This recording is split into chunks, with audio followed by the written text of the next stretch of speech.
Sharon, owner of Personable Pets Dog Training. This is Scooter, and welcome to 3 Dog Bakery's Training Tip Tuesday. So today we're going to talk about leash manners. Believe it or not, it's pretty easy to teach your dog not to pull on leash. It just takes practice, a lot of practice. So if you think you're up to the challenge, stick around and we'll show you exactly how to do it. So before we leash our dogs up and hit the road, there are a couple of things that we need to talk about.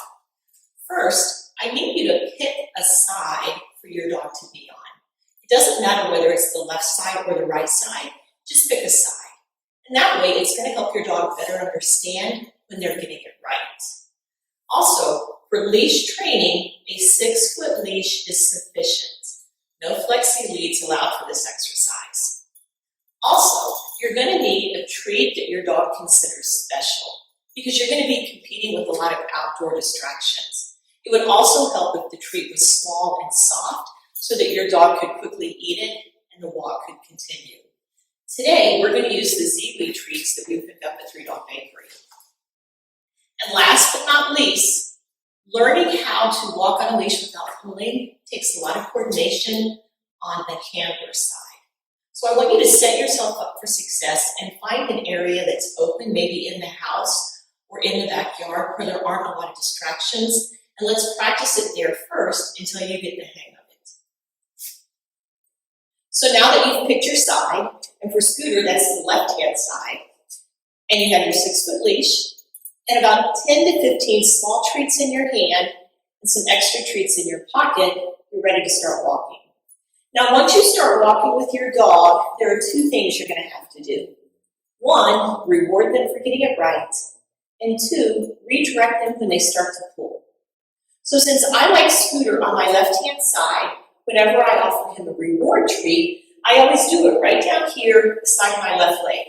The more I reward him in this area, the more likely he's going to start to hang out in this area.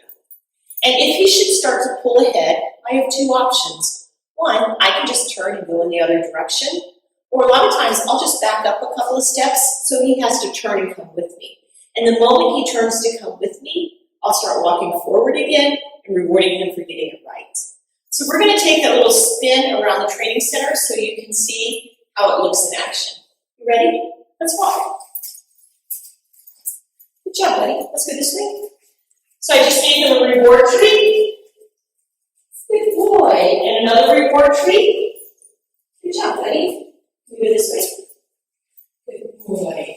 Now in a minute, I'm going to slow down, see if he'll get ahead of me. If your dog starts to get ahead of you, you can just turn and go in the other direction.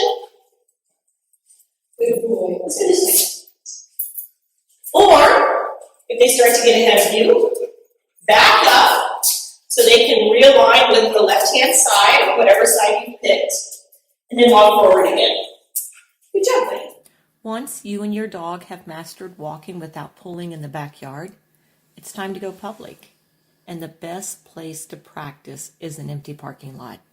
You'll have plenty of room to turn left and to turn right and to move around with your dog. And you won't have as many distractions to compete with. And once you master the empty parking lot, it's time to head on out to the sidewalk.